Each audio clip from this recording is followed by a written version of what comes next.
الله الرحمن الرحيم وصلى الله وسلم وبارك على سيدنا محمد وعلى آله وأصحابه أجمعين. رب اشرح لي صدري ويسر لي أمري واحلل عقدة من لساني يفقه قولي. سبحانك لا علم لنا إلا ما علمتنا إنك أنت العليم الحكيم. اللهم علمنا ما ينفعنا وانفعنا بما تعلمنا وانفع بنا وزدنا علما يا رب العالمين. Avec l'aide de Dieu, nous reprenons donc l'analyse des différentes stations, manazil, qu'Ibn al-Qayyim rahimahullah a commenté à partir du livre de l'imam al-Harawi, Manazil al-Sa'ilin. Et ce n'est pas que du commentaire, mais aussi c'est de la correction aussi parfois, de la critique mais respectueuse, mais en même temps beaucoup de rajouts et beaucoup d'informations très utiles au niveau de du cheminement spirituel proposé par l'imam Ibn al-Qayyim rahimahullah ta'ala. هذه المنزلة la manzila التاسعة que vous voyez sur votre écran s'intitule Manzilatul I'tisam, que nous traduisons par la station de l'attachement ferme à Allah subhanahu wa ta'ala. Ibn al-Qayyim commence son texte, il dit ثم ينزل القلب منزل الاعتصام, puis le cœur. Donc il va s'installer dans son évolution, dans son cheminement, dans sa transcendance, dans une manzila, dans une station, celle de l'attachement à Allah subhanahu wa ta'ala. Al-i'tisam ici, remarque préliminaire, n'a rien à voir avec l'ismatu, qui est une des qualités des prophètes et des messagers, alayhi salatu wassalam, que nous traduisons par l'infaillibilité. Al-i'tisam ici, c'est dans le sens de la préservation. Nous allons y revenir. Donc, nous allons, nous aussi, accompagnés de Qayyim rahimahullah, dans cette station, et nous allons descendre, espérons avec l'aide de Dieu, pouvoir que nos cœurs s'installent dans cette station, qui est la station de l'I'tisam. C'est une nouvelle manzila des manazil, Iyaka na'budu wa Iyaka nasta'in. Après le repentir, après l'auto-jugement, après le retour à Allah subhanahu wa ta'ala avec empressement, c'est-à-dire, je parle ici de Manzilat al-Inaba, la dernière que nous avions vue. Ici, donc, nous allons traiter avec l'aide de Dieu de Manzilat al-I'tisam billahi ta'ala, l'attachement ferme à Allah subhanahu wa ta'ala. Lorsque nous parlons que le cœur va évoluer jusqu'à arriver dans son cheminement à cette station, c'est-à-dire ce sera une preuve que le serviteur a bien compris qu'il ne peut rien faire et qu'il ne peut rien être sans Allah subhanahu wa ta'ala. Donc, l'insan الذي يعتصم بالله سبحانه وتعالى دلالة على الاحتماء. C'est une preuve que le serviteur se sent faible et il se sent rien sans Allah subhanahu wa ta'ala. Il exprime son besoin d'Allah subhanahu wa ta'ala. Allah subhanahu wa ta'ala donc dit dans le Coran, ici il nous propose plusieurs versets dans lesquels Dieu parle de l'I'tisam. Alors vous avez celui de Surat Al-Imran, vous avez le verset de Surat Al-Hajj, wa'tasimu bihablillahi jami'an wa la tafarraqu. Donc attachez-vous fermement à l'anse. Hein? Il y a ceux qui traduisent par la corde, c'est une traduction littéraliste. Hein? Et ne vous dispersez pas, ne vous divisez pas. Et l'autre verset, wa'tasimu billahi, et attachez-vous fermement à Allah. Pourquoi? La réponse, elle est dans le texte qui suit. Huwa mawlakum, parce qu'il est le seul. Il est votre seul tutélaire. Fani'mal mawla, il n'y a pas de meilleur tutélaire que lui. Et il n'y a pas de meilleur soutien que lui, subhanahu wa ta'ala. Fani'mal mawla wa ni'mal nasir. Voilà la justification pourquoi Dieu nous demande de nous attacher fermement à lui. de chercher refuge et protection auprès de lui, subhanahu wa ta'ala.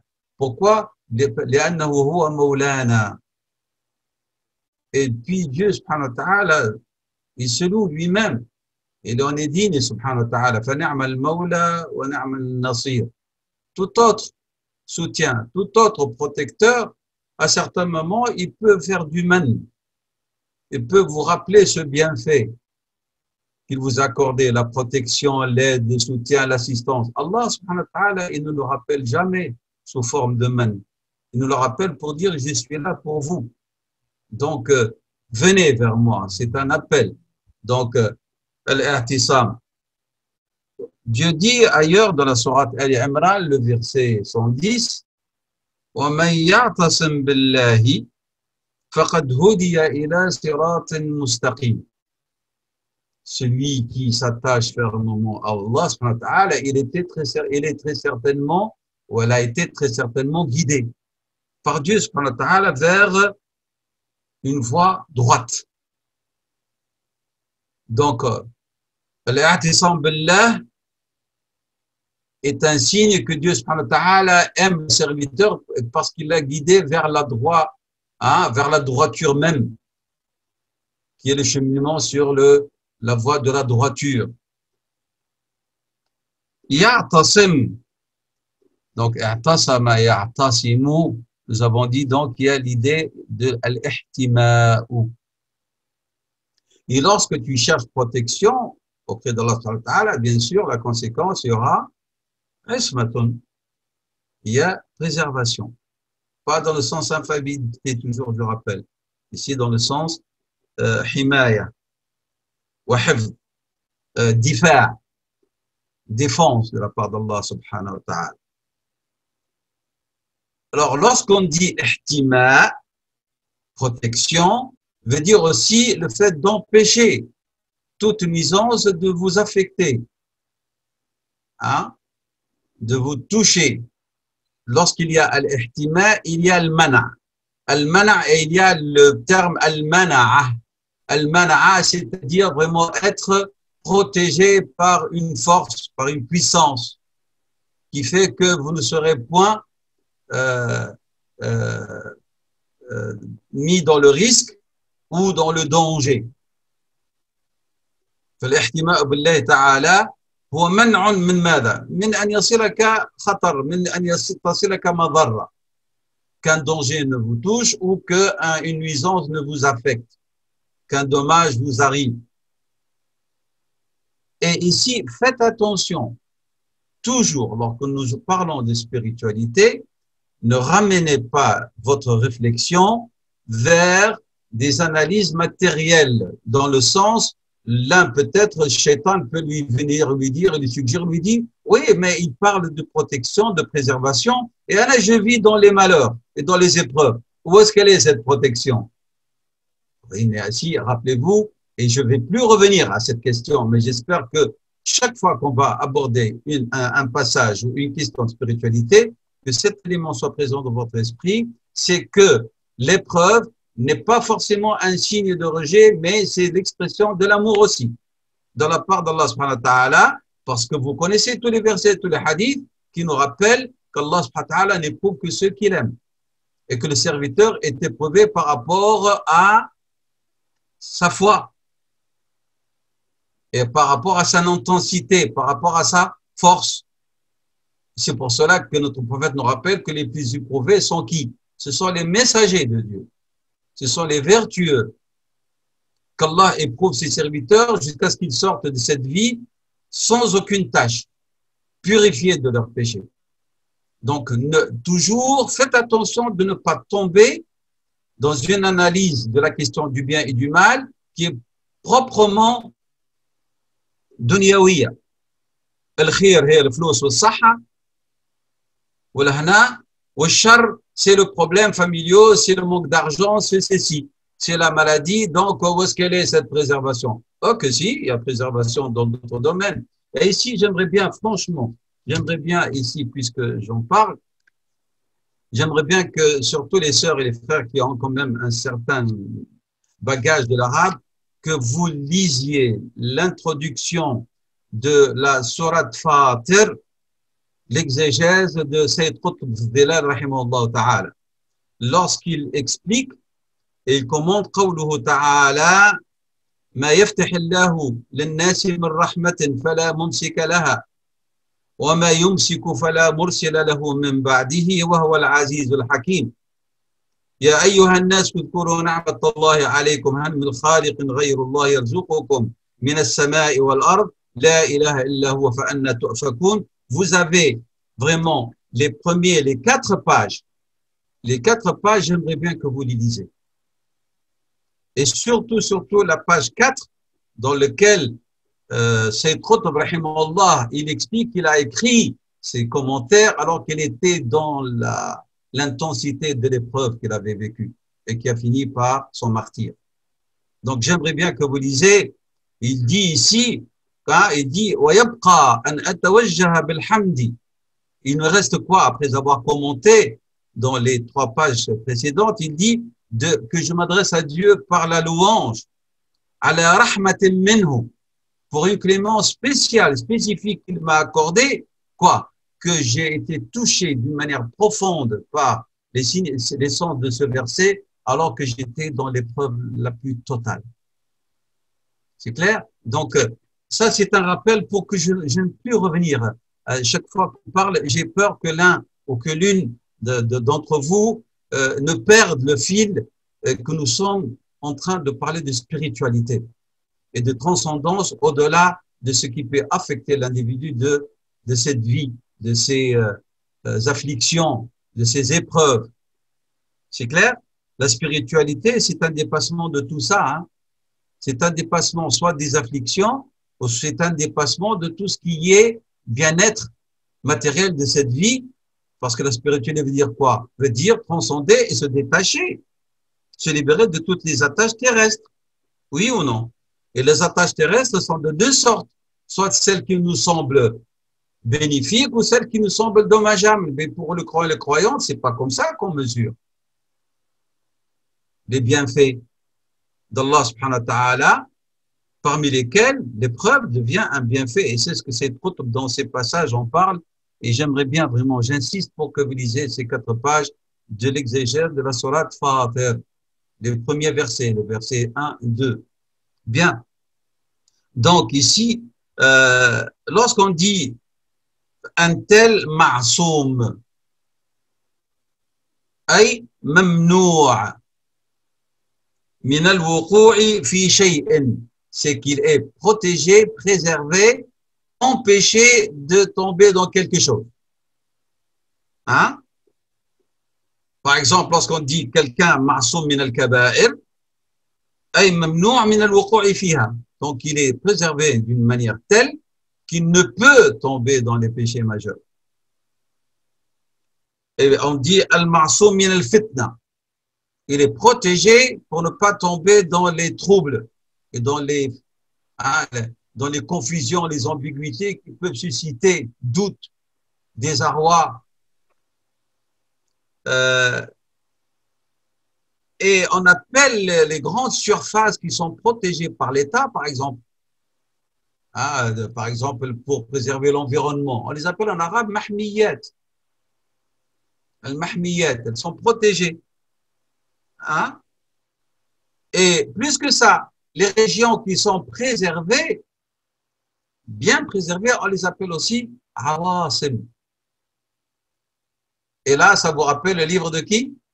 De l'Arabi, al-awasim, ou al-qawasim, dans lequel il parle de ce qui peut vous préserver de tomber dans les fitan que la Ummah a subi dans son histoire. Donc, les grandes mahmiyat, les grandes régions protégées, on les appelle aussi mahmiyat ou awasim. واضح هذا الكلام? Et donc, Dieu subhanahu wa ta'ala rappelle à notre prophète sallallahu alayhi wa sallam qu'il avait protégé, qu'il avait préservé. Wallahu ya'simuka minan nas. Et Dieu, donc, c'est lui qui a pris la responsabilité, la charge de te protéger, de te préserver, d'empêcher tout mal ne t'affecte de la part des hommes. La sourate 5, le verset 67. Donc, yahmika, yamna'uka, yudafi'u anka. C'est ça les significations. Et dès qu'on parle de isma, de préservation, cette notion, elle va de pair avec le terme al-hidayah, la guider. Et nous avons dit que, rappelez-vous, le verset que je citais de la sourate Ali Imran, le verset 110, وَمَا يَعْتَصِمْ بِاللَّهِ فَقَدْ هُدِيَ. S'il y a himaya de la part de Dieu, il y a hidayah. Toujours. Ils vont de pair.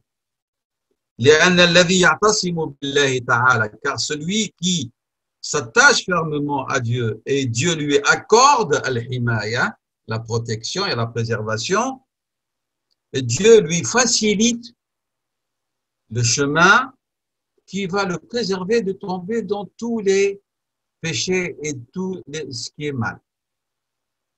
Alors, s'il est préservé min al-afat, min al-ma'asi, bien sûr, c'est que le chemin va être plus facile pour lui pour être sur le droit chemin.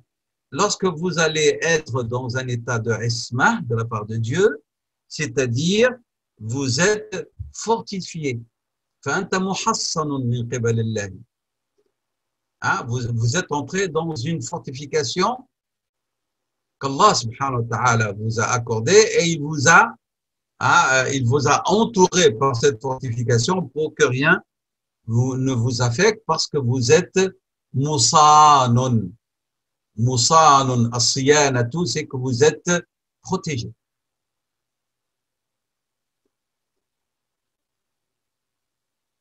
Donc, ça, c'est le sens de al-isma ou al-i'tisam. Donc, al-ismatu, c'est-à-dire le maintien, l'attachement à Allah subhanahu wa ta'ala et la préservation de la part d'Allah subhanahu wa ta'ala.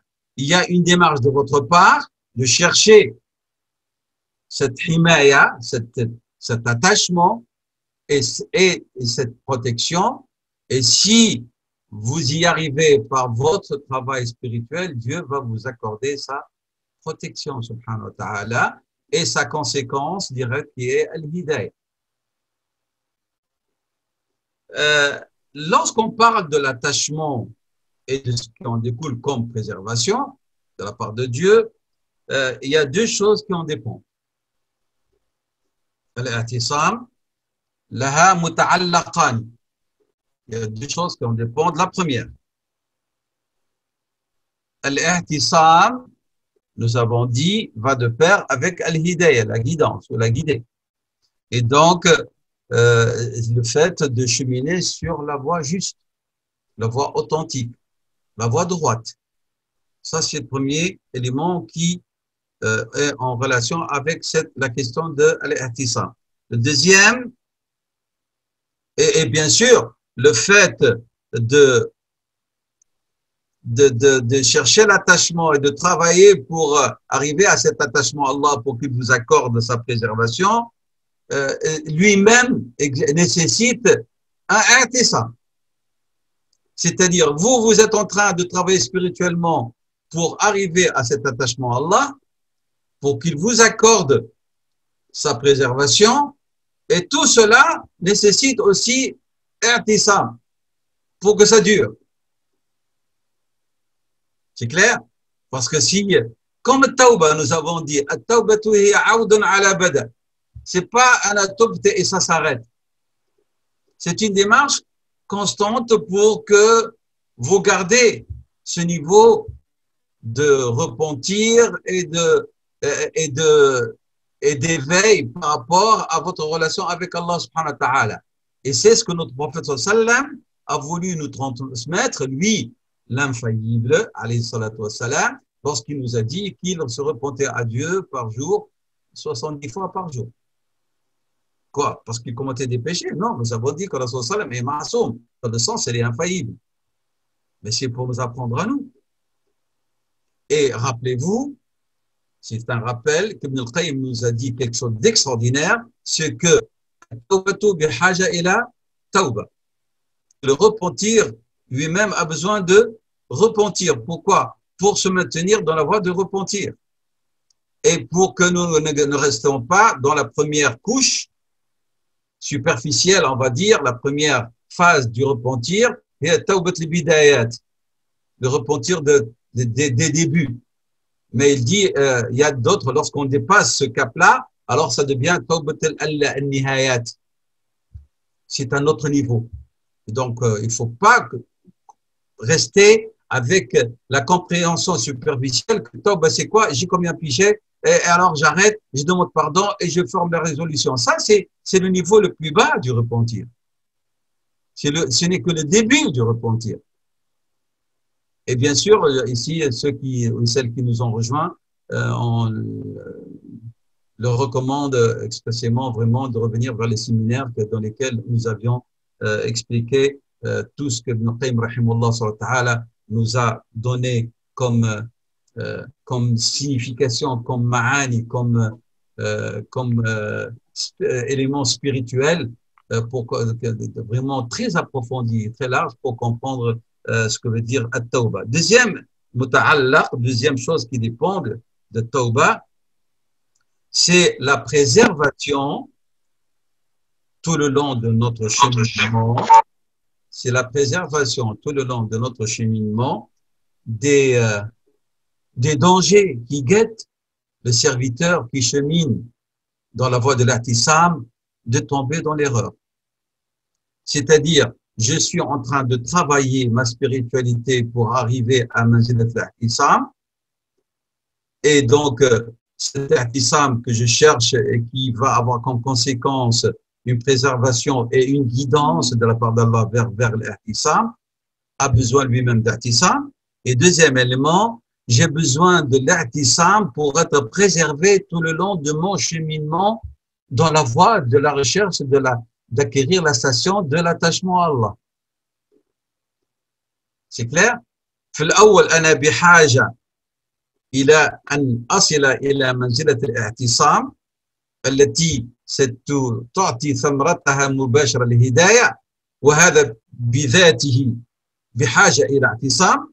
Ces deux éléments, ils ont besoin eux-mêmes d'ihtisam. Et deuxième élément qui dépend de mon cheminement, c'est je demande et je cherche l'ihtisam pour être préservé tout le long de mon cheminement dans la voie de l'ihtisam de tout ce qui peut me dévier ou m'éloigner.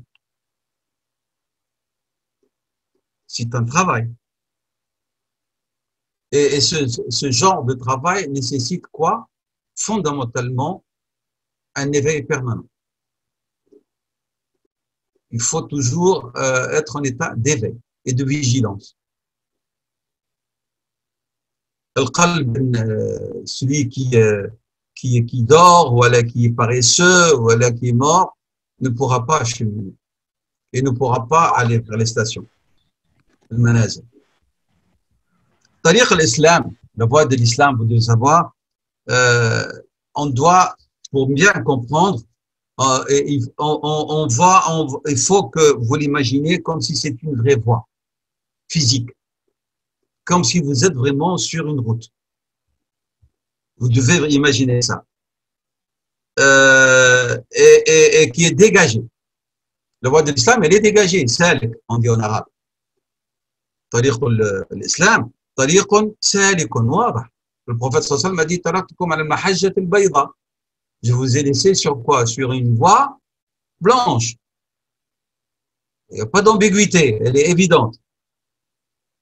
Et si tu es patient lors de ton cheminement sur cette voie, أنت يعني صبرت على المشي في هذا الطريق. Très certainement, tu arriveras à ton Seigneur, à ta destination. Très certainement. الطريق واضح, il est joli. فسر في هذا الطريق, prends-le. Et si tu le prends et tu es patient, tu arriveras très certainement à ta destination. Tu arriveras. Bien. Et tu arriveras à réaliser ce dont tu souhaites et tu espères. Et pour les croyants et les croyantes, c'est quoi? Qu'est-ce qu'on espère? C'est l'agrément d'Allah subhanahu wa ta'ala, c'est de gagner son paradis éternel. C'est ça ce que nous voulons par la voie, par notre cheminement à la tariq. Mais Allah subhanahu wa ta'ala,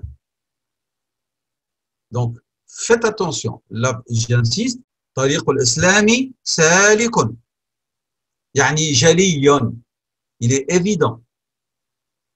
Et si tu patientes lors de ce parcours, tu vas arriver à ta destination et tu auras, Inch'Allah, l'agrément de Dieu que tu recherches et sa récompense éternelle. Mais, Allah subhanahu wa ta'ala ne veut pas que tout le monde chemine.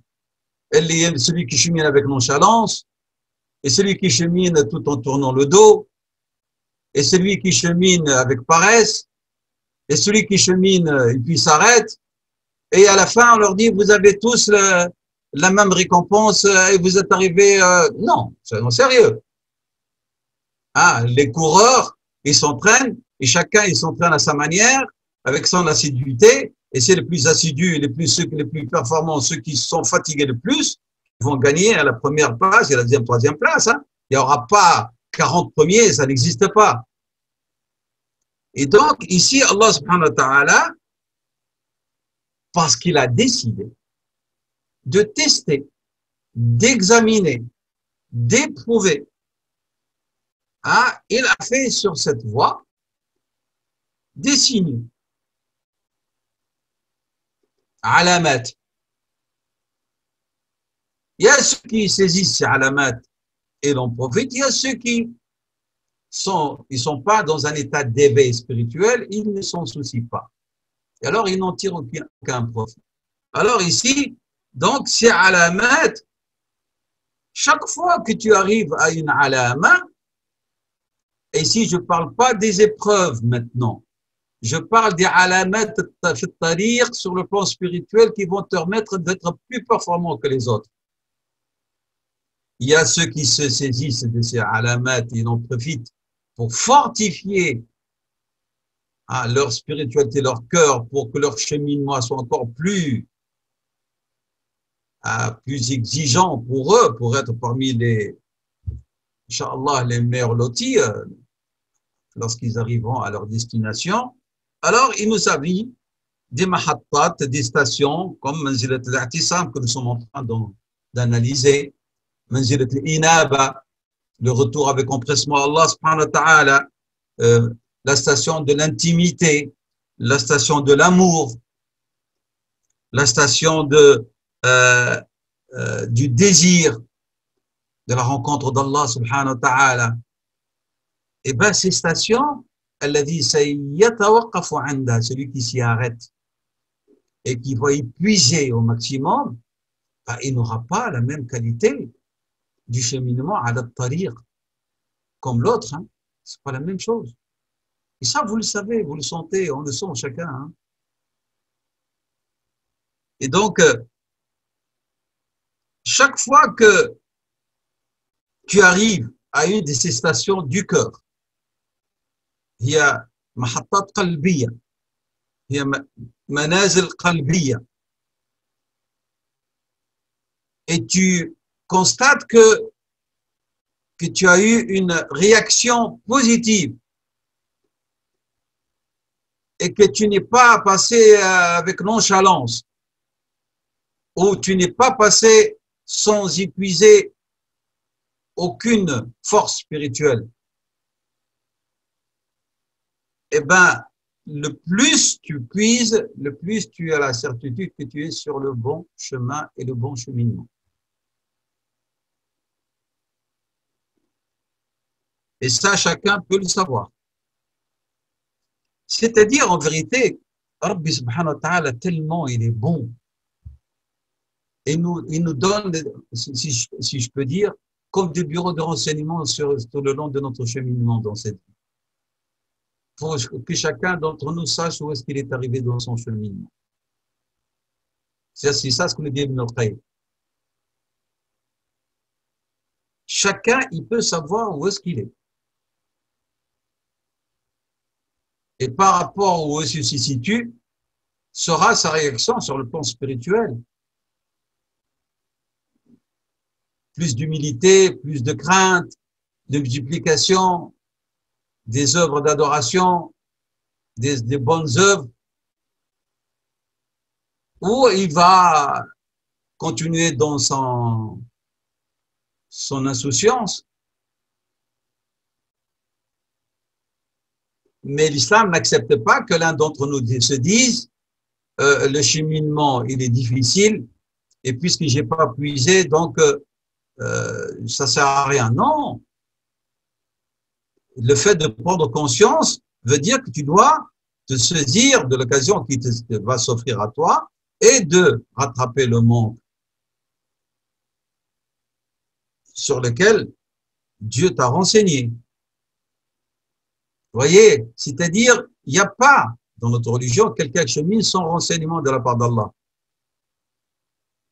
par rapport où est-ce qu'il se situe dans son cheminement. Et donc, ces signes sont très bénéfiques pour l'être humain. Et c'est une manière par laquelle Allah subhanahu wa ta'ala nous console pour nous dire, voilà où est-ce que vous êtes, alors maintenant, prenez, saisissez-vous de cette station pour pouvoir être plus proche. Parce que cheminer sans proximité, ça sert à rien. Ou ça vous donnera pas grand chose. Si tu chemines, tu dois rechercher la proximité. Si tu chemines, tu dois chercher l'intimité.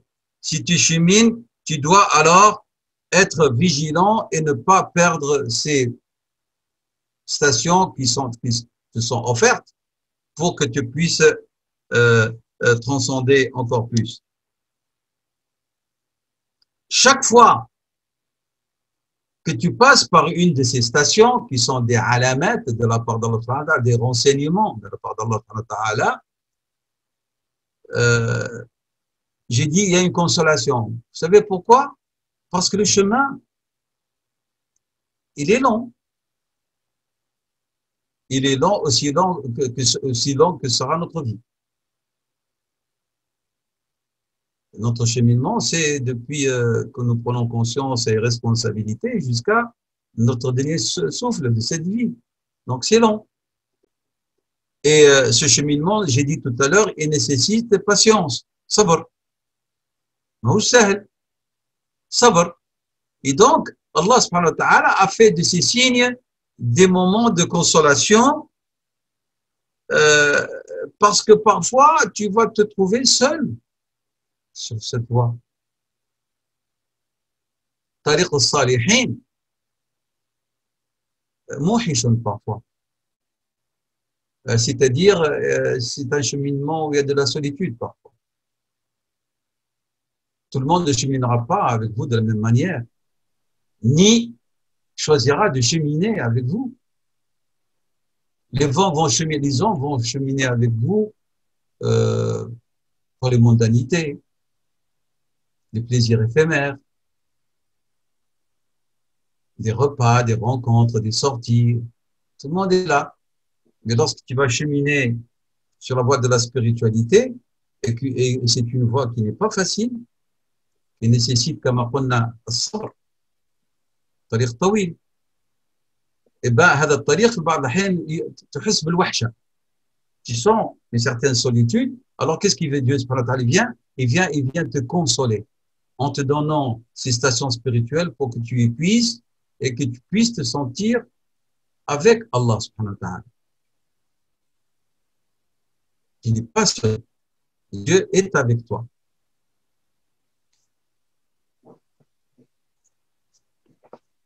Et les deux stations les plus importantes, je vais revenir à l'Atissa, mais tout ça c'est en rapport avec l'Atissa.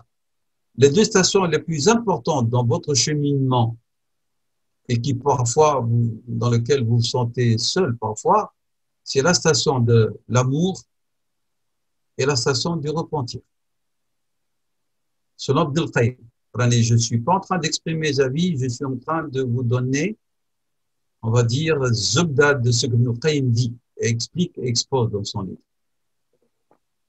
Donc, Ajal, les plus majestueuses parmi les stations dans le cheminement de votre cœur,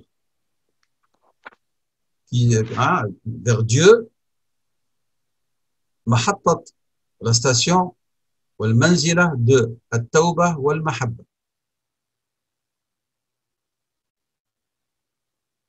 Parce que s'il n'y a pas en présence ces deux stations, et ton cœur n'est pas encore descendu dans ces deux stations, il y a risque de lassitude. De quoi? Sur le plan spirituel, cheminement. C'est pour ça qu'il faut renouveler toujours le tawbah.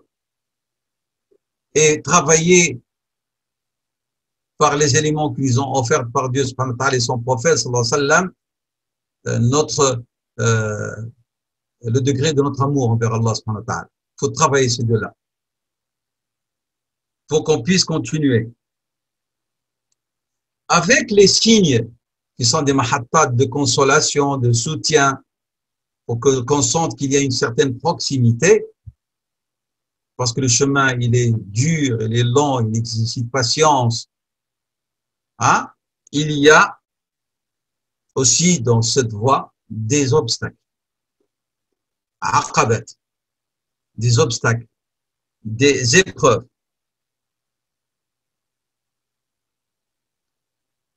Pourquoi est-ce qu'il y a des obstacles et des aqabat? C'est ce que j'ai dit tout à l'heure, parce que si le chemin de l'islam et du cheminement du cœur vers Allah subhanahu wa ta'ala était, on va dire, facile d'accès à tout le monde, même celui qui ne le mérite pas, alors il ne sera plus un chemin de qualité ni d'excellence. Et c'est la raison pour laquelle Dieu dit subhanahu wa ta'ala وَلَوْ شَئْنَا, et si nous l'avions désiré, voulu, لَآتَيْنَا كُلَّ نَفْسٍ هُدَاهَا, si nous l'avions voulu, on aurait donné à chaque âme sa guidance. وَلَكِنْ حَقَّ الْقَوْلُ مِنِّي, mais il y a une sentence véridique de ma part.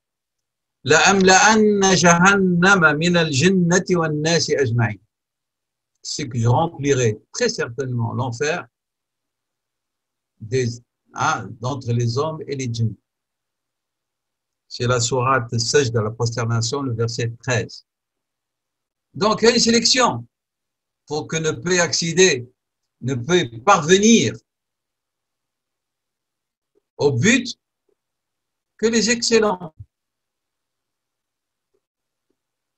Ceux qui se dépassent sur le plan de la spiritualité et puisent dans toutes ces stations que Dieu leur a accordées comme consolation et soutien, et ceux qui se battent pour ne pas tomber dans les méfaits, dans le mal, et ils sont capables d'escalader, si je peux dire, à toutes ces difficultés pour parvenir à leur fin.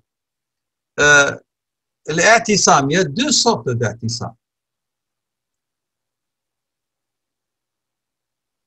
Donc, le premier, اعتصام بالله تعالى. اعتصام بالله. الله أكبر الله أكبر. Il y a un attachement à Allah subhanahu wa ta'ala. Et puis, il y a un deuxième i'tisam, i'tisamun bihablillahi ta'ala. Et les deux ont été cités dans le Saint-Coran. Donc, le premier attachement, c'est l'attachement à Dieu exalté. Le deuxième, c'est l'attachement à l'anse d'Allah subhanahu wa ta'ala, à hablullah. Et tous les deux, comme j'ai dit, ont été cités dans le Saint-Coran. Pour ce qui est du premier, vous avez la sourate An-Nisa, la sourate 4, le verset 146. قوله تعالى واعتصموا بالله هو مولاكم. Attachez-vous donc fermement à votre seigneur, à votre tutélaire.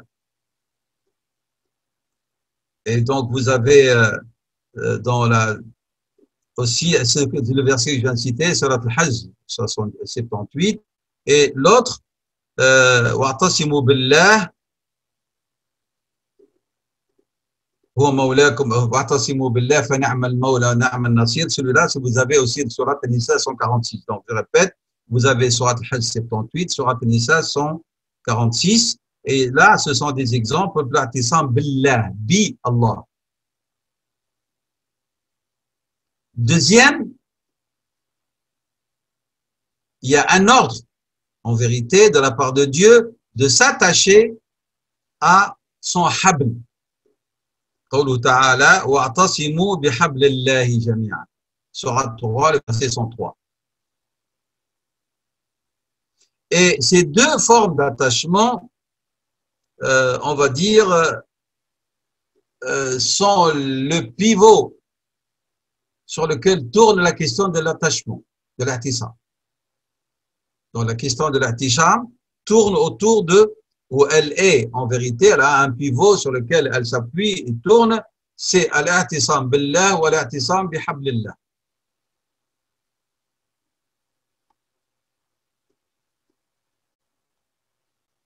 Donc, je reviens pour toujours rappeler, pour qu'on comprenne comment est-ce qu'on va s'attacher et cheminer dans cette voie de l'attachement à Allah subhanahu wa ta'ala. Notre cheminement sur la voie nécessite, nous avons dit, deux choses. Al-Hidayah et le fait de cheminer. Donc, أنت اهتديت فيجب عليك أن تسلك. الهداية والسلوك هذا الطريق. واضح؟ Et le deuxième élément, la protection, la préservation, nous avons dit de tout ce qui peut nous affecter, nous être dommageable le long de notre cheminement. Sayr wa suluk. Voilà. Ce sont les deux éléments dont on avait parlé tout à l'heure. Al-i'tisam billah, le fait de s'attacher à Allah, permet de nous protéger des méfaits, des dangers, des péchés, de tout ce qui peut affecter notre cheminement. Al-i'tisam billah يحفظنا يمنعنا يحمينا من كل الآفات التي على الطريق. واضح؟ C'est clair?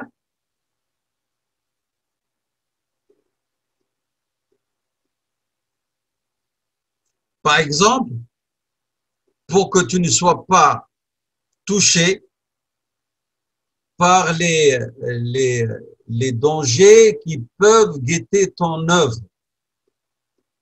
Parmi les dangers qui guettent l'œuvre du serviteur, par exemple, l'innovation, le bid'a, le btida, agir de manière non conforme à la sunna de Rasulullah sallallahu alayhi wa sallam.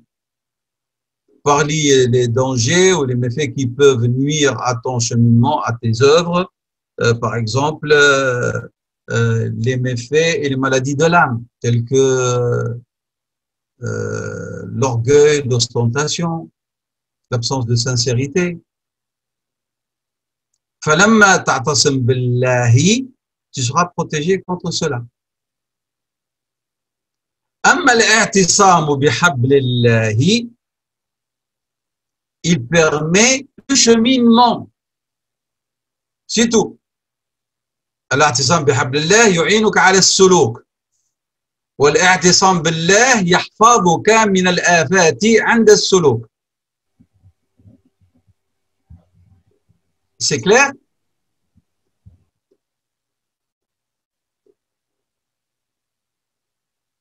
C'est pour cette raison que les maîtres de l'éducation spirituelle ont attiré l'attention, notre attention, de ne pas vraiment tomber dans les excès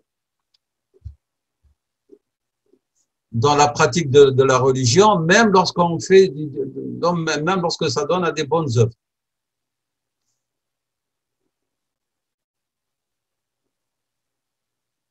il faut qu'elle soit toujours très attentive.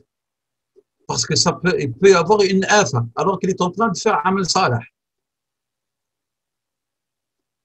Il peut être en état d'adoration, يفعل الخير, يفعل الخيرات. Par exemple, un vertueux et Allah subhanahu wa ta'ala lui accorde une karama. Hein? Eh ben, il y a parmi les vertueux qui ont bien compris qu'il y a danger, qui guettent sur le chemin. Chemin salah, qui est tariq salah. Alors, ils n'en parlent pas. Et si quelqu'un en parle devant eux, il devient tellement gêné qu'il y en a ceux qui disparaissent. Du regard des gens, ils veulent plus que les gens les voient. Il y a ceux qui quittent même le pays où ils vivaient. Parce que ces vertueux ont bien compris que parmi les dangers qui le guettent et qui peut corrompre son cheminement ou la station à laquelle il est parvenu. فهم يستحيون يخافون. Et il a peur, il y a ceux qui ont peur que les karamètes risquent de se retourner et de devenir un élément qui l'éloigne de son Seigneur qui lui a accordé. Pourquoi? Parce qu'ils ont peur de nafs. Et ils savent, ces vertueux ont bien compris plus que quiconque d'autre le danger que guette le serviteur et surtout les dangers qui viennent de al-nafs elle-même, de l'âme.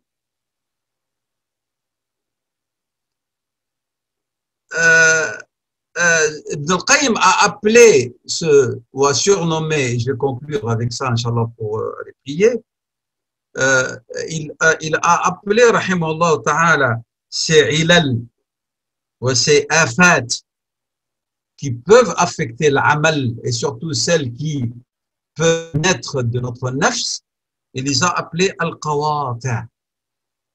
أي تقطع الإنسان تقطع علاقة الإنسان بالله. Il les a appelés al-qawati'.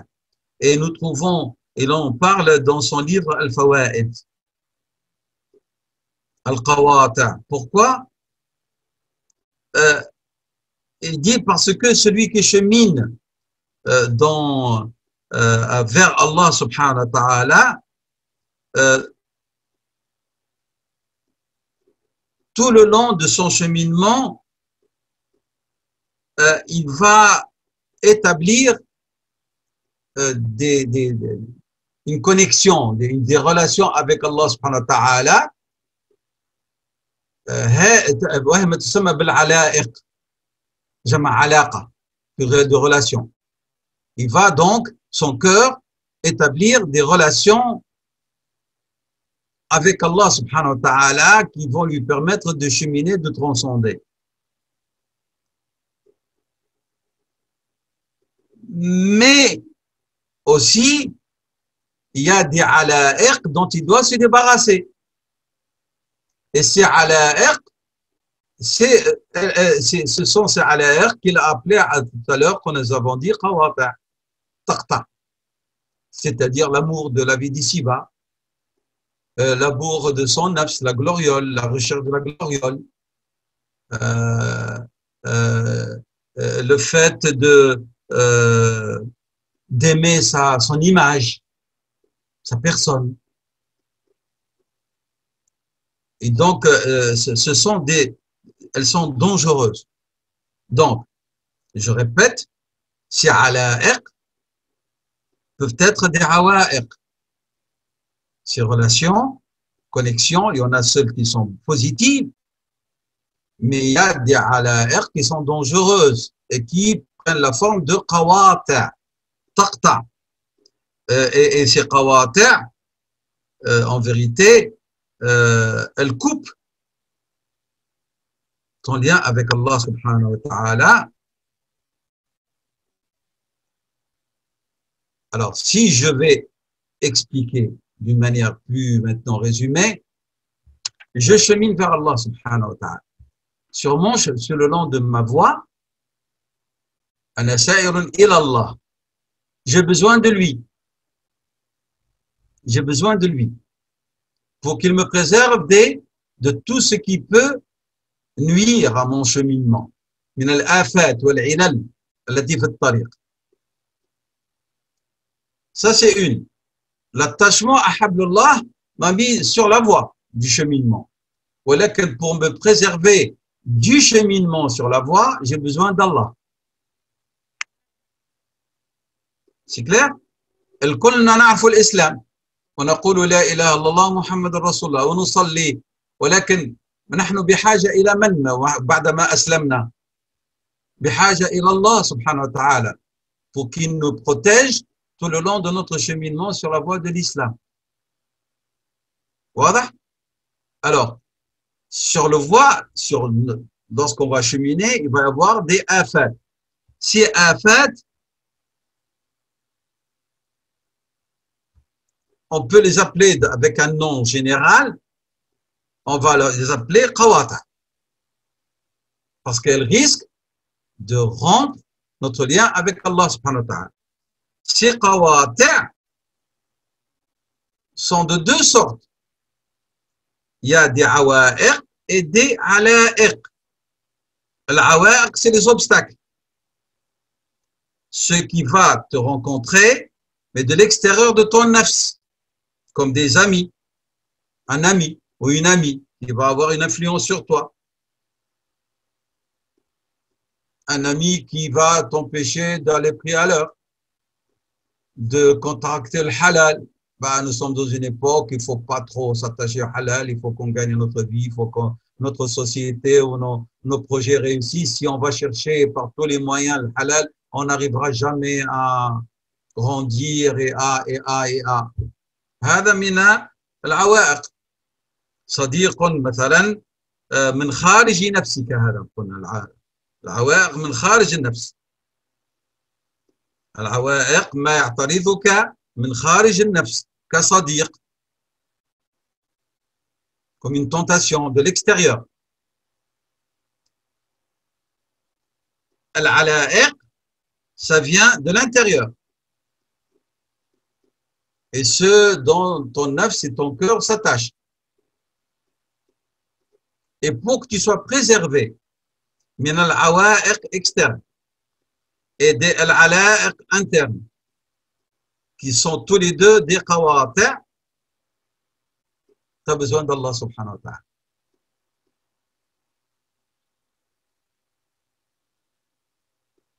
C'est pour ça que nous disons Alhamdulillah alladhi hadana li hada wa ma kunna linahtadiya lawla an hadana Allah. On a besoin de lui subhanahu wa ta'ala. On le remercie lui parce que atasamna bihi fahadana wa lawlahu lama ihtadayna. Et s'il n'y avait pas Dieu, on n'aurait pas été guidé. Et pour savoir ni'mat Allah, le bienfait d'Allah sur nous par rapport à cette guidée, qu'on se compare à ceux qui nous entourent et qui entendent les mêmes choses que nous. Et même, il y en a certains qui entendent plus que nous. Les directives coraniques, les prédictions prophétiques, ou l'adhan et tout. ولكن ليسوا على هداية في ضلال وأنت اهتديت وأنت اهتديت فهذا من فضل الله تعالى. Donc, الطريق, le chemin est plein de afat. Et on ne peut s'en préserver que bil-i'tisami billahi ta'ala. Donc, al-i'tisamu billahi ta'ala yahfaduna min al-qawati', de ceux qui coupent et rompent notre cheminement et coupent notre route. Et ces qawati' sont de deux sortes, awa'iq externe ou ala'iq interne. Et pour qu'on puisse échapper à ces qawata avec leurs deux sortes qui sont les awa'iq et les ala'iq, nous avons besoin d'Allah subhanahu wa ta'ala. Et donc, c'est en s'attachant à lui que nous en serons préservés, incha'Allah. Est-ce que c'est clair jusque-là, ces éléments? Donc, il ne s'agit pas de al-i'tisam dont vous aviez idée peut-être avant le cours. C'est autre chose dont on parle ici. اعتصام القلب بالله تعالى واعتصام القلب بحبل الله تعالى حتى يكون على الطريق وحتى يحفظ في الطريق. في طريق ماذا؟ في طريق سيره إلى الله. ما الذي سيحفظ؟ القلب. احنا نتكلم ديما على القلب. Notre débat tourne autour du cœur. C'est clair? والله أعلم. وصلى الله وسلم وبارك على سيدنا محمد وعلى آله وصحبه أجمعين. Inch'Allah, après 5 minutes, Inch'Allah, pour prier, nous reprendrons la suite. Wa barakallahu fikum.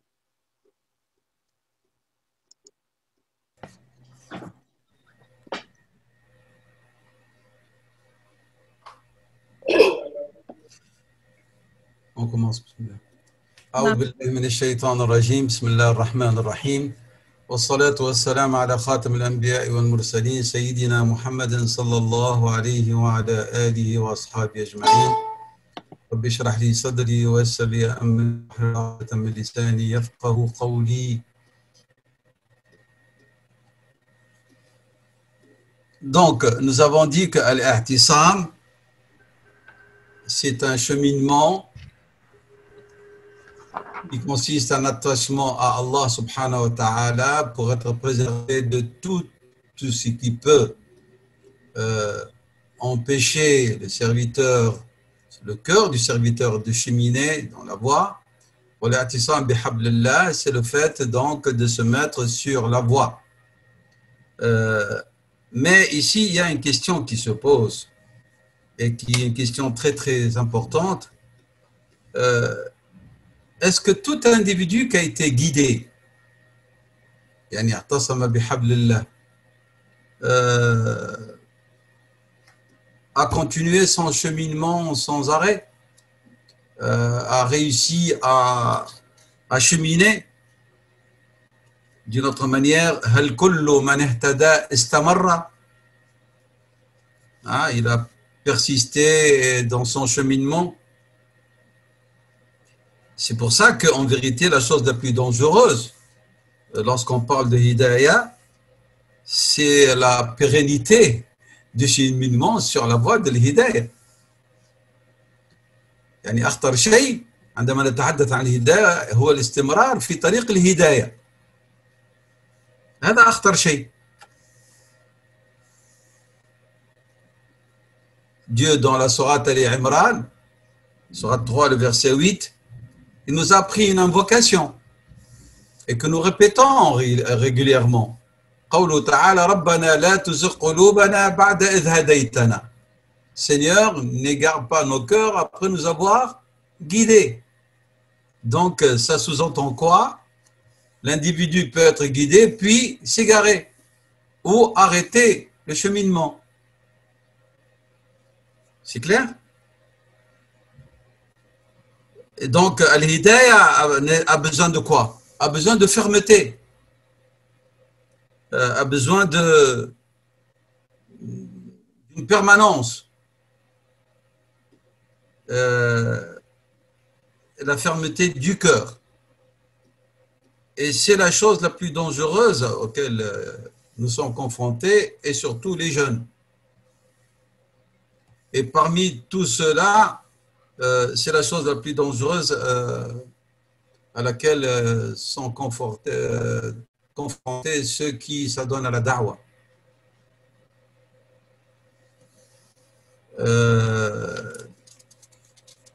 De ne pas se voir retirer l'hidayah.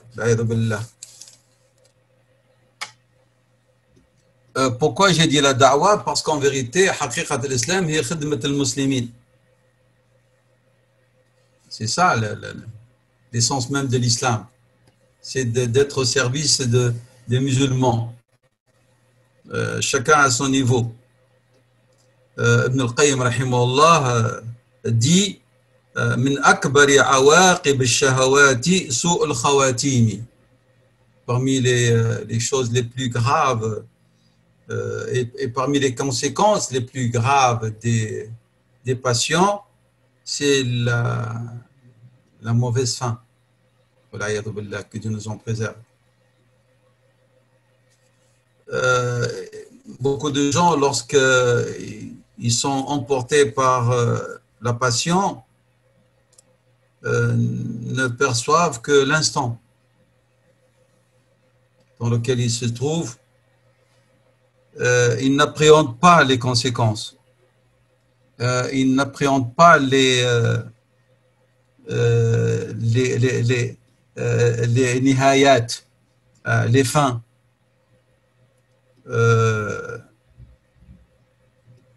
La passion, elle peut dévier et faire sortir le serviteur du chemin de la droiture, de affaiblir sa personnalité. Il devient faible et il ne voit pas la portée et l'effet de la passion et son aboutissement qui peut être désastreux pour lui dans cette vie et dans l'au-delà.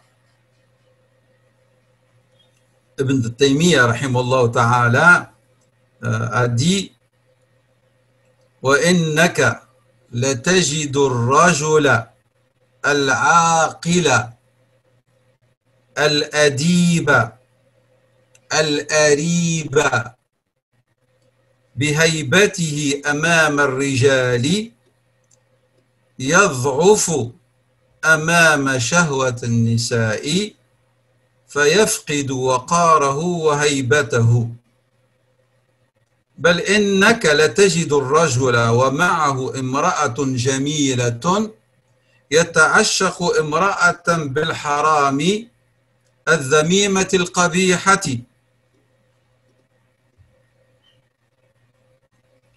العقول تستهجن ذلك ولكنه يتعلق بها ذلك أن محبة الله والشهوات المحرمة ضدان لا يجتمعان في قلب فإذا دخلت محبة الله طردت الشهوة المحرمة وإذا دخلت الشهوة المحرمة طردت محبة الله ومن كانت له شهوة في غير حرام لا تطرد محبة الله إنما تقويها كمحبة الولد والزوجة. Je traduis.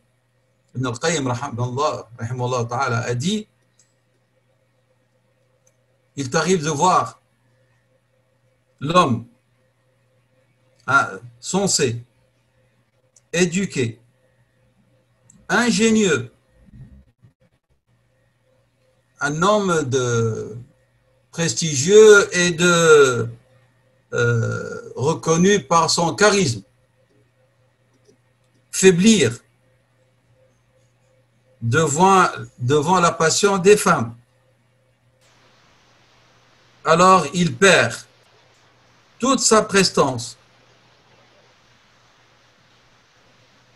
Même plus que cela, il y a des hommes, tu le vois en compagnie d'une femme belle, tomber amoureux d'une femme laide. Il se trouve qu'un tel comportement est désapprouvé par les personnes sensées. Et malgré cela, il s'y attache. Sachez que l'amour d'Allah et l'amour des passions interdites sont deux opposés qui ne peuvent se réunir dans le cœur. Si l'amour de Dieu s'installe dans le cœur, il chasse l'amour des passions interdites. Et si l'amour des passions interdites s'installe dans le cœur, il chasse l'amour d'Allah. Mais celui qui a une passion, mais qui n'est pas interdite, elle ne chassera pas très certainement l'amour d'Allah, mais elle ne fera que le fortifier, tel que l'amour de ses enfants ou de son épouse. هذه من العوائق. هذه من العوائق الخارجة عن النفس، الشهوات، ولكنها قد تكون أيضا من العلائق aussi. Donc, l'ihtisam, donc le fait de s'attacher à Allah subhanahu wa ta'ala, peut se trouver confronté à ces ala'iq et à ces awa'iq qui deviennent des qawati', taqta' al-tariq wa taqta' al-alaqata billahi ta'ala. C'est pour ça qu'il faut être très vigilant, puisque nous avons dit que la question est qu'on ne peut pas séparer l'ihtisam bil-hidayah, walakin attention, laysa kullu man ihtada aussi va continuer, va persister. D'où donc l'état de vigilance, surtout lorsqu'on se trouve confronté à des passions. Donc, l'ihtisam bihablillah wa l'ihtisam billah. Nous sommes d'accord? Nous allons détailler encore ces questions, l'ihtisam billah ou l'ihtisam bihablillah. L'ihtisam bihablillah, Ibn al-Qayyim rahimahullah ta'ala dit la seule voie après la guidance, ba'd al-hidayah, qui elle-même ne peut se réaliser que bil-i'tisam bihablillah. C'est clair? Il dit, je répète, Ibn al-Qayyim, que la seule voie pour l'hidayah, التي لا تكون, qui ne peut être, qui ne peut se réaliser que bil-i'tisam bihablillah, que en s'attachant à la corde ou à l'anse d'Allah subhanahu wa ta'ala. Et l'ihtisam bihablillah aussi se réalise, ça veut dire l'hidayah, que par la préservation de toutes les passions et de toutes les shubuhat et les équivoques et les ambiguïtés.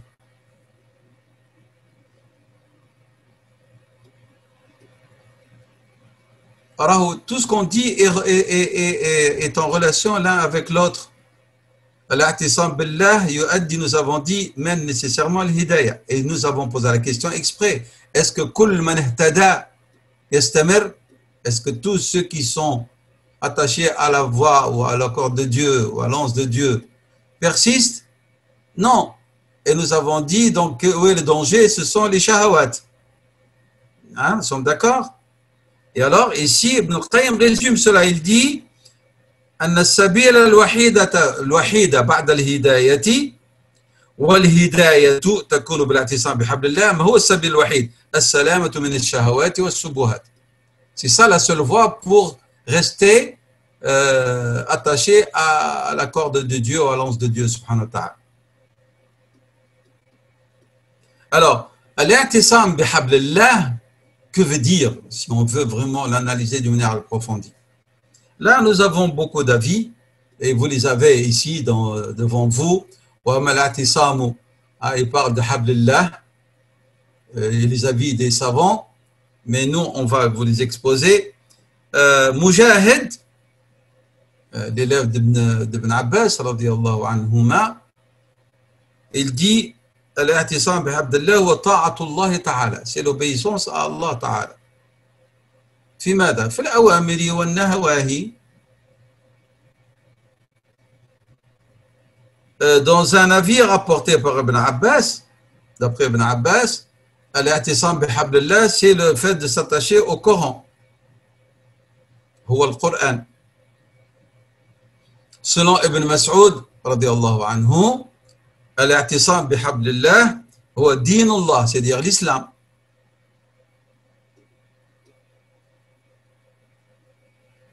D'autres ont dit l'ihtisam bihablillah hiya al-jama'a, c'est le groupe. Et d'autres ont dit l'ihtisam bihablillah, c'est-à-dire son ahd, l'engagement qu'il a pris de nous. c'est-à-dire l'iman bihi wahdahu wa ibadatuhu. C'est le fait de croire qu'en lui et de l'adorer seul.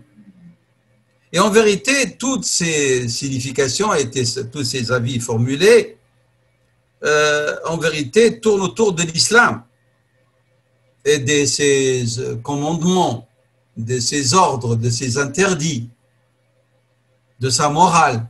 C'est-à-dire tous les éléments qui composent l'islam dans sa globalité. C'est ça dont il est question.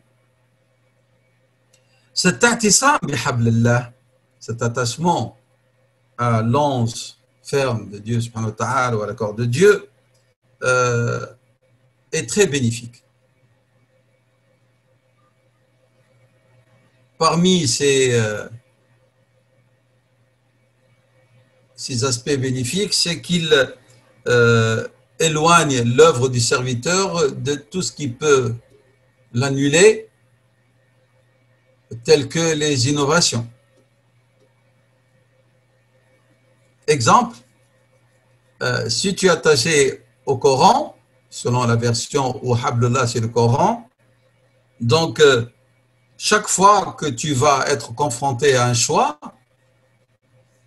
d'un avis ou une compréhension, tu vas demander pour toi ou de celui qui t'interpelle, celui qui t'expose l'avis, tu vas lui demander dalil.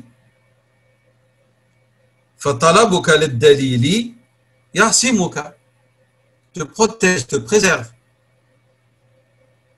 C'est clair? Donc, et ici, on attire l'attention de toutes les sœurs et les frères. Attention de ne pas vous adonner à un acte ou à une œuvre quelconque sans argument légal. إياكم أن تأتوا بعمل من الأعمال ليس له دليل شرعي. C'est ça qui va vous protéger. أما قال الشيخ ولا on a dit ولا قال العلماء, c'est pas des arguments plausibles ni fondés ni acceptables. يقول ابن القيم رحمه الله: الاعتصام بحبل الله يحفظ من الضلال. فين؟ على الطريق المستقيم. Le fait de s'attacher à la corde de Dieu vous préserve alors que vous cheminez sur la voie de la droiture. De quoi? De vous égarer. يعني يحفظك وأنت تسير على الطريق المستقيم من الضلال. لأنك قد تصلي وصلاتك غير سليمة، قد تذكر الله وذكرك غير صحيح، قد تتعبد الله بمنكر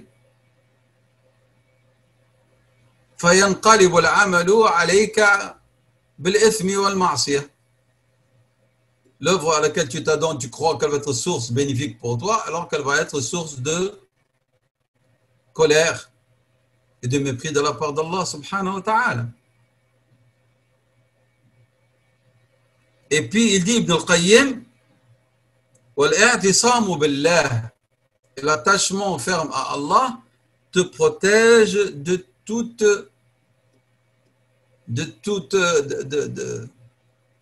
tout dépérissement, de toute destruction, min al-halak wa al-dhaya', de toute perte.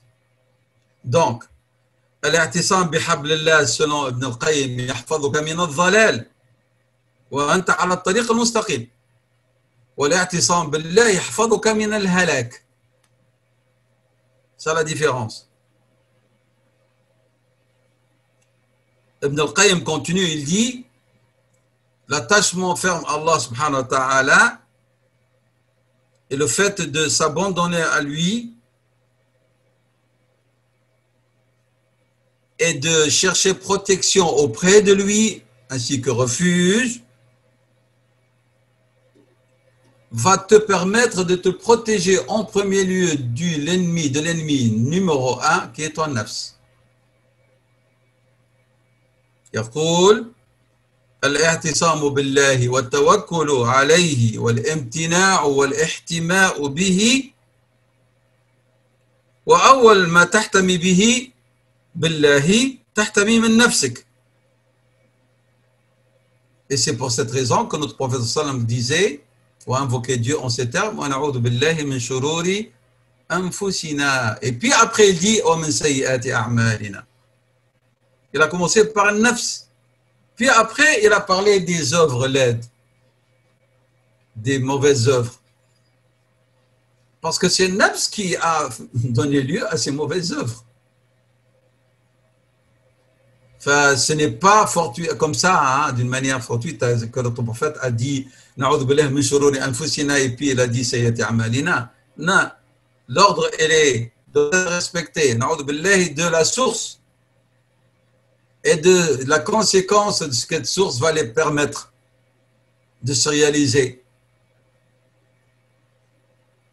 par nous, par nos jawar, par nos membres.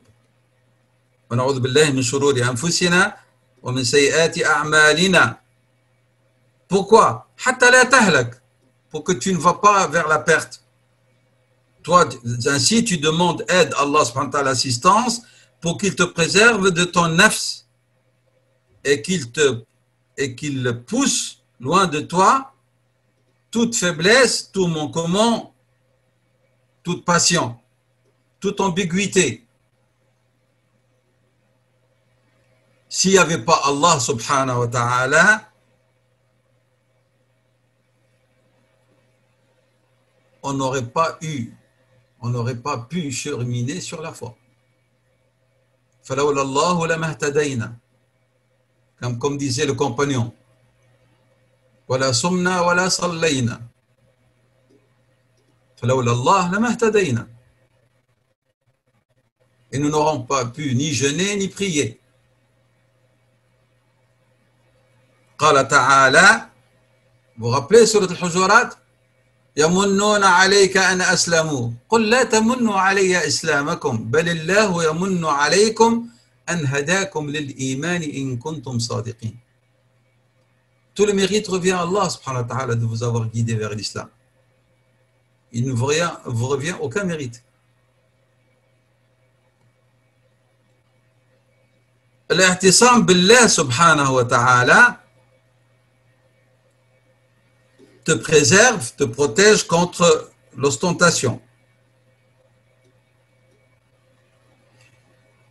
Il te mène vers l'exclusivité de l'œuvre.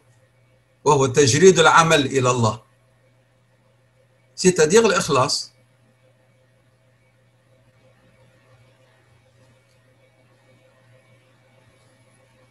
إذن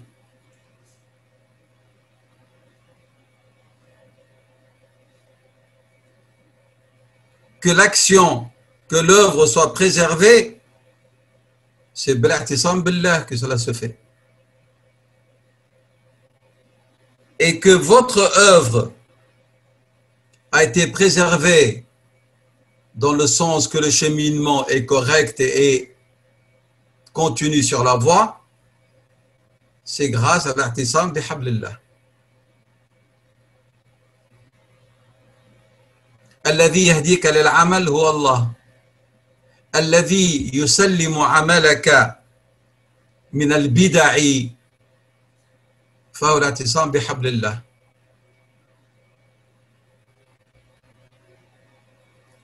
C'est clair, s'il vous plaît, ces éléments. L'imam al-Harawi, rahimahullah, l'auteur de Manazil al-Sa'irin, il voit que l'a'tisam bi hablillah ta'ala, le fait de s'attacher à l'anse de Dieu, huwa al-muhafadhatu ala at-ta'ati bi muraqabati amrihi, c'est le fait de persister ou qui a pérennité dans les actes d'adoration tout en veillant à ce que cet agir soit conforme à l'ordre d'Allah. Ça, c'est ce qu'il voit lui. Et Ibn al-Qayyim va commenter cela, va analyser, mais il va donner, bien sûr, sa propre vision. Il dit il voulait dire, il dit que le Harawi voulait dire al-muhafadha ala al-ta'a,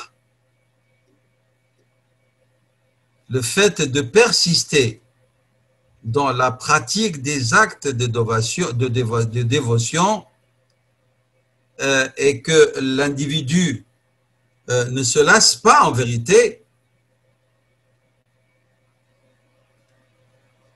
c'est d'accord l'attachement par l'attachement à la voie de Dieu, mais comment va-t-il être en état d'éveil pour s'assurer que ce qu'il fait est conforme à l'ordre de Dieu? Il dit cela se réalise avec une appréhension de la part du serviteur que l'acte d'adoration auquel il s'adonne, il s'adonne vraiment avec un ba'd ihtisabi. Que veut dire ba'd ihtisabi? C'est-à-dire avec une manière de voir que l'acte, il le fait avant tout pour Dieu. Comme lorsque le prophète sallallahu alayhi wa sallam dit celui qui jeûne le ramadan, imanan wa ihtisaban, mû par sa foi, mais en même temps, il le fait pour Allah. Il dit, moi je le fais et c'est pour Dieu que je le fais et c'est à lui de m'en récompenser. Je ne le fais pas pour mon nafs, je ne le fais pas pour une quelconque gloriole. Je le fais min bab al-iman wa ahtasibu al-ajr 'inda Allah, et je laisse les choses entre les mains de Dieu pour qu'il m'en récompense comme il le veut, subhanahu wa ta'ala, et comme il le désire. Mais cette démarche de imanan, mu par sa foi, et en même temps en disant je le fais pour Dieu et je m'en remets à lui pour la récompense, nécessite un tajarrud, exige une exclusivité dans l'intention, un ikhlas d'une grande qualité.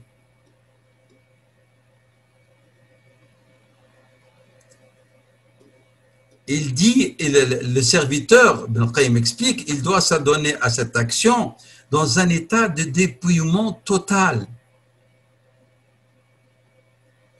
pour Allah. Il ne doit pas s'y adonner par coutume, par imitation, pour des raisons culturelles, comme le ramadan que le font beaucoup de gens. Malheureusement, ce n'est plus un acte de piété, d'adoration, ni une expression de la foi. Parce que vraiment, c'est une occasion de rassemblement de la famille et personne ne prie et personne ne fait les tarawih ni le Coran. On jeûne le jour pour se retrouver en famille autour d'un bon repas et puis après, c'est une soirée de rigolade, de jeux de cartes, etc. Et voilà, moment convivial. Non. إذن فلا بد ابن القيم أن يقوم بالطاعة على سبيل العبادة والتجريد لا على سبيل العادة والتقليد. لا على سبيل العادة والتقليد. Nous sommes en train d'expliquer ici que veut dire l'atisam bihablillah ou l'atisam billah et leurs effets réels et pratiques. أن تعتصم بالله, c'est-à-dire que tu vas accomplir les actes d'adoration et cela en te réfugiant auprès de lui pour qu'il te préserve. C'est clair? Dans l'accomplissement. Un ta'tasim bihablillah, c'est que tu t'attaches à dinullah, à l'islam, à l'Coran, pour que tu ne vas pas t'adonner à quelque chose qui est non conforme à hablullah, à dinullah, à l'islam. C'est clair? Et dans tout cela, tu as besoin de qui? De Dieu, subhanahu wa ta'ala. Likay yahdiyaka, pour que tu sois sur la voie, qui est hablullah, et tu as besoin de Dieu pour qu'il t'affirme dans la manière de pratiquer et de te préserver de tout ce qui peut altérer ton cheminement. فأنت بحاجة إلى الله, pour qu'il t'accorde العصمة منه وأنت بحاجة إلى الله pour qu'il t'accorde الاعتصام بحبله. Et pour que Dieu t'accorde l'a'tisam bihi ou l'a'tisam bihablihi, il y a un travail spirituel au niveau du cœur. أن يتعلق بالله سبحانه وتعالى ويقطع tout ce qui peut couper son cheminement. من عوائق ومن علائق. Je reviens exprès toujours vers le début pour que vous compreniez qu'il y a un lien entre tout ce qu'on dit. Je ne suis pas en train de changer de sujet et je me suis éloigné de l'a'tisam. Est-ce que c'est clair, s'il vous plaît? On reviendra à ça, Inch'Allah, lorsqu'on va voir les avis. قال رحمه الله ابن القيم toujours أن تعمل بطاعة الله على نور من الله ترجو ثوابه. Je répète cette formule qui est très importante. Donc, l'a'tisam billah ou l'a'tisam bihablillah, c'est quoi? أن تعمل بطاعة الله على نور أي على بصيرة avec une clairvoyance. أن تعمل بطاعة الله على نور أي على بصيرة من الله ترجو ثوابه. Alors le but en vérité de cette muraqaba qu'avait suggéré al-Harawi lorsqu'il a dit أن الاعتصام بحبل الله تعالى هو المحافظة على الطاعة بمراقبة أمره. كلمة المراقبة avec une observance permanente de son ordre pour que tu ne t'égares pas, tu ne vas pas trouver dans les bid'ah, dans des innovations graves qui risquent de ne pas, bien sûr, d'invalider ton œuvre et son rejet. Il dit le but de cette muraqabat al-ta'a, c'est que ton niya, ton intention, soit omniprésente dans toute œuvre pour que tu ne tombes pas dans l'accoutumance et que ton œuvre devienne un usage banal auquel tu t'adonnes. Ainsi, par cette muraqaba, ton œuvre s'élève au degré de l'ibada.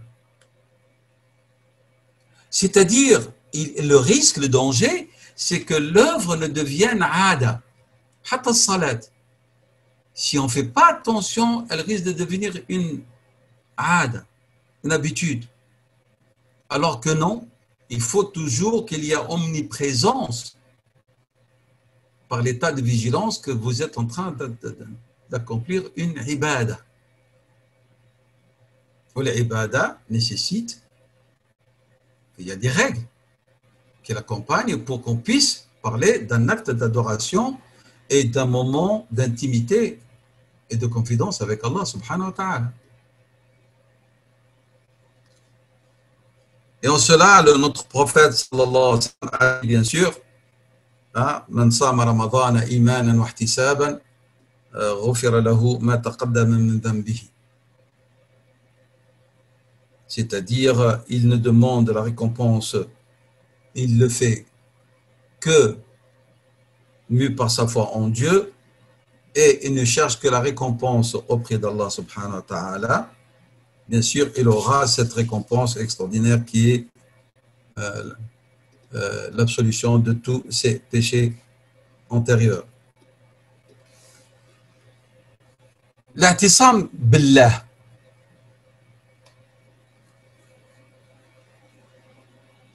Al-Harawi, sa parole elle est plus condensée et plus parfois même difficile à comprendre, à déchiffrer. D'où l'utilité de l'analyse d'Ibn al-Qayyim rahimahullah ta'ala.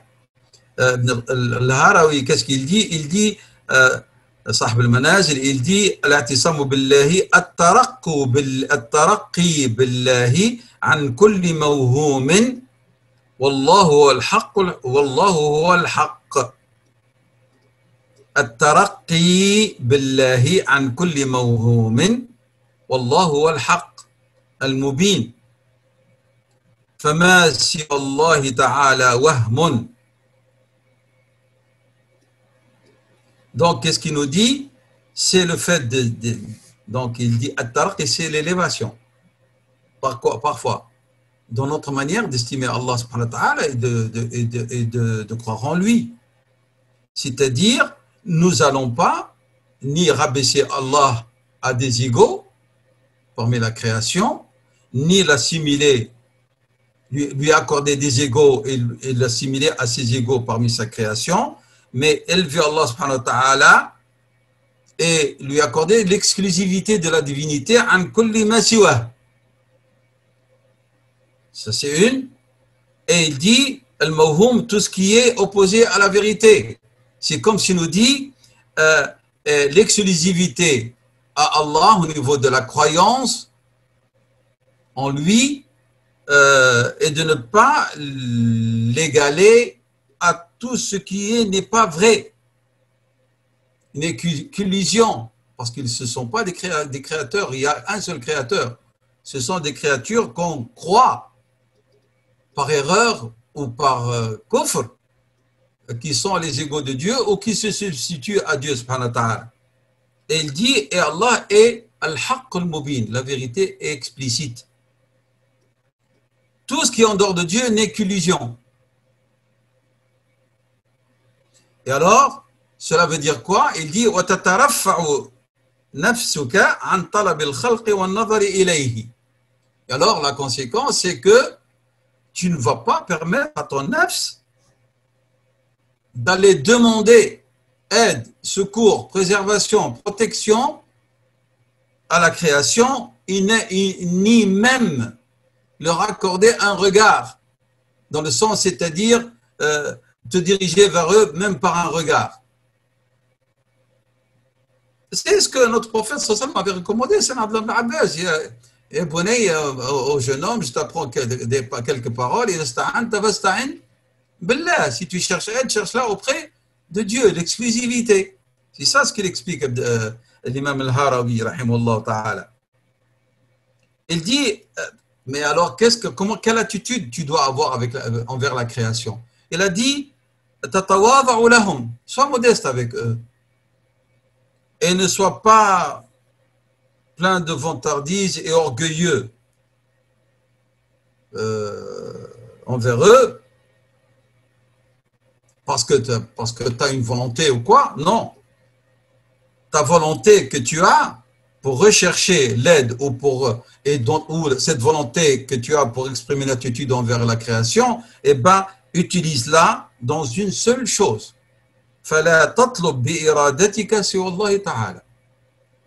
Ne cherche pas, ne demande pas, ne déploie pas ta volonté, ta force, ta capacité que pour rechercher Dieu. En matière de foi et en matière d'adoration, d'obéissance, etc.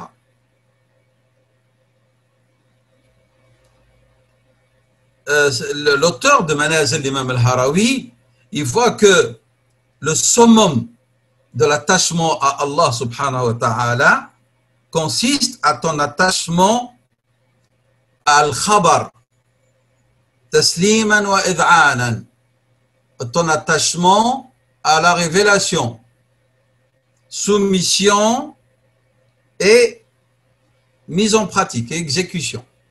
Ça, c'est le summum de l'attachement à Allah, dit l'imam al-Harawi. قمة الاعتصام بالله هو الاعتصام بالخبر أي ما يأتيك من الله الوحي تسليما وإذعانا, acceptation et soumission. Et bien sûr, l'appui et l'argument, c'est قوله تعالى, Sourate les femmes, Sourate 4, verset 65, فلا وربك لا يؤمنون حتى يحكموك فيما شجر بينهم إلى قوله تعالى ويسلموا تسليما. Ça, c'est vraiment le top, le sommet de l'attachement à Allah subhanahu wa ta'ala selon l'imam al-Harawi. L'imam al-Harawi continue, rahimahullah, وبتصديق الوعد والوعيد وتعظيم الأمر والنهي وتأسيس المعاملة على اليقين والإنصاف. Vous voyez, sa parole, Elle nécessite explication et commentaire. Alors, Ibn al-Qayyim va nous l'expliquer. Rahimahullah ta'ala. Il dit وَبِتَصْدِيقِ الْوَعْدِ وَالْوَعِيدِ. Ça, c'est clair. De croire et de considérer authentique et véridique le wa'd, les promesses de Dieu et ses menaces. Yani thawab wal iqab. Ça, c'est une. وَتَعْظِيمَ الْأَمْرِ وَالنَّهِي. Bien sûr, les ordres de Dieu de faire et de ne pas faire, il faut les considérer avec respect et humilité parce que ce sont des ordres de Dieu, ce sont ses commandements.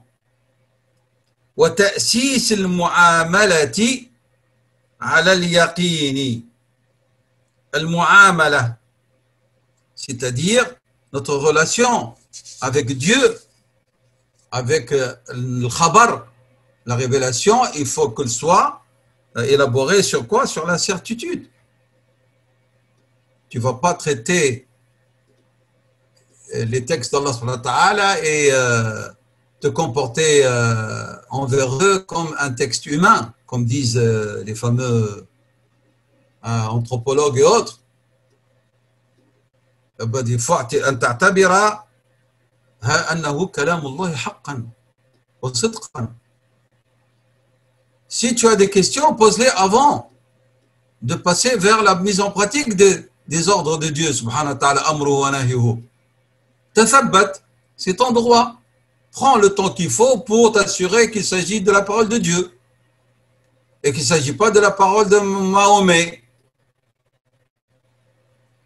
Fais ta démarche, qu'il ne s'agit pas d'un plagiat des textes évangéliques et de la Bible. Fais ta recherche, qu'il n'y a pas de contradiction entre les faits historiques cités dans le Coran et ce que disent les historiens. Fais ta recherche, qu'il n'y a pas de contradiction entre les vérités énoncées ou effleurées par le Coran, les vérités scientifiques et ce que dit la science. Fais ta recherche, qu'il n'y a pas d'immoralité dans le Coran et ainsi de suite. Fais ta recherche que le Coran ne cherche pas à nuire à l'humain. Une fois que tu as fait cette démarche et cette recherche et que tu arrives à concevoir, à avoir la certitude qu'il s'agit d'une parole divine, que Dieu existe et que Mohammed et les prophètes sont vérité et que sa parole est vérité, alors يجب عليك التسليم بالتصديق الوعد والوعيد وتعظيم الأمر والنهي وتأسيس المعاملة et construire cette relation avec Allah Ta'ala sur la base de la certitude. Wal-insafi veut dire insaf, la justice. Ibn al-Qayyim nous explique Al-insaf fi haqq Allah ta'ala, c'est que tu te comportes avec Allah ta'ala avec certitude, sans doute, midoni shak, voilà, et sans hésitation. Comment est-ce qu'on va être juste envers Allah subhanahu wa ta'ala? En exécutant ses ordres, en l'adorant comme il nous l'a demandé, en lui accordant l'exclusivité dans son être et ses attributs, dans sa perfection, en ne remerciant, ni glorifiant, ni louant aucune créature autre que lui, en dehors de lui, en le remerciant pour tous ses bienfaits. Et si un être humain nous accorde un quelconque bienfait, on remercie avant tout Al-Musabbib al-Awwal, Allah, et puis on remercie Al-Sabab, Al-Insan. La nusawi bayna al-Musabbib wa al-Sabab. On ne donne pas une égalité entre le Musabbib, celui qui a initié les causes, qui est Allah, et entre les causes, qui sont les humains. C'est clair? Qu'on ne doit pas s'appuyer et chercher aide auprès des bienfaits d'Allah pour lui désobéir. Allah nasta'ina bi ni'amillahi ala ma'siyatihi. On ne doit remercier pour son rizq personne en dehors de lui. Et ici, Ibn al-Qayyim nous donne une bonne claque qui est très importante, puisque أن لا يستعان بالنعم على معاصيه fait partie de l'insaf fi haqq Allah. Hein? C'est Ibn al-Qayyim qui nous explique ça. Il nous dit Ibn al-Qayyim Ma usiya Allahu illa bi ni'amihi. En vérité, Dieu il est toujours désobéi par ses bienfaits. Ya'tik as-sahha et tu es désobéi. Il te donne l'argent, tu l'utilises pour le désobéir. Il te donne la force, tu l'utilises pour le désobéir. Il te donne l'intelligence, ton intelligence, tu l'utilises pour dire il n'y a pas de Dieu. Ça, c'est la première catégorie de l'insaf. Ibn al-Qayyim va plus loin, il dit هذا الإنصاف الذي ذكره la justice envers Allah subhanahu wa ta'ala, il dit mais il y a un insaf envers les serviteurs. Et comment cet insaf envers les serviteurs doit-il s'exprimer? Ibn al-Qayyim dit أن يعاملهم بمثل ما يحب أن يعاملوه, qu'il les traite de la même manière qu'il aimerait bien qu'il le traite. Tu veux que les gens respectent, respecte-les.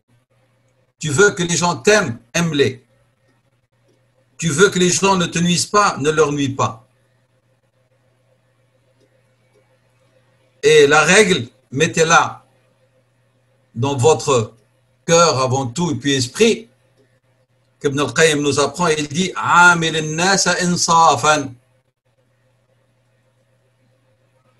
traite les gens avec équité et justice. Amil al-nasa insafan. Ça, c'est une règle de l'islam. Voilà, je vais m'arrêter à ce niveau, Inch'Allah ta'ala. La prochaine fois, nous continuerons, bi'idhnihi ta'ala, avec ces éléments importants de l'ihtisam billah wa bihablillah développé par l'imam al-Harawi et expliqué et commenté et bien sûr avec beaucoup de rajouts éminents et excellents d'Ibn al-Qayyim rahimahullah ta'ala. Nous passerons l'analyse toujours de ce que dit l'imam al-Harawi de l'ihtisam billah lorsqu'il va parler l'ihtisam billahi, يقول إسبال الخلق على الخلق. Nous allons commenter ce passage, Inch'Allah ta'ala. Je vous rappelle toujours que le tahdhib que vous avez, c'est pour vous aider à avoir une idée sur le texte, et j'insiste pour que de temps en temps vous y jetiez un coup d'œil chez vous avant notre rencontre. Si vous ne comprenez pas tout, alors cherchez aide dans la traduction française que je vous ai transmise. Mais moi, je me réfère essentiellement au texte original d'Ibn al-Qayyim, Madarj al-Salikin, dans lequel il y a tout ce que l'imam al-Harawi dit. Parfois, je reviens ici, mais surtout, je travaille avec. Et que je vous ai dit, lorsqu'on arrivera, Inch'Allah, à la 15e station, nous aurons, Inch'Allah, avec l'aide de Dieu, terminé le premier tome, selon l'édition que nous avons, pour passer au deuxième tome de Madarj al-Salikin. Wallahu a'lam. Wa sallallahu wa sallam wa barak ala Sayyidina Muhammad wa ala alihi wa sahbihi ajma'in.